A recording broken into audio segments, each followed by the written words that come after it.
அனைவருக்கும் வணக்கம். நான் பிரபாகர் ஜோதிடர். ஓம் சிவாய நமக. சிவசக்தி திருச்சிற்றம்பலம். இப்போ நான் என்ன சொல்ல போகிறேன்னா, குருவுடைய ஒரு சிறப்பு விதியை சொல்கிறேன், நீங்கள் கருத்து கொண்டு பயன்பெறுங்க. குரு நின்ற வீட்டுக்கு அந்த வீட்டின் அமைப்பில் பிற கிரகங்களும் நன்மை தீமை பலன்களை தருகின்றன.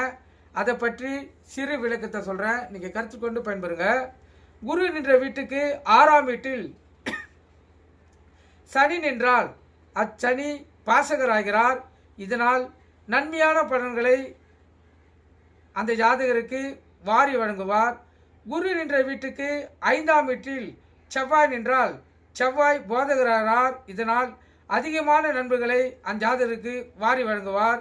குரு நின்ற வீட்டுக்கு 7இல் சந்திரன் இருந்தால் அச்சந்திரன் காரகனாகிறார்.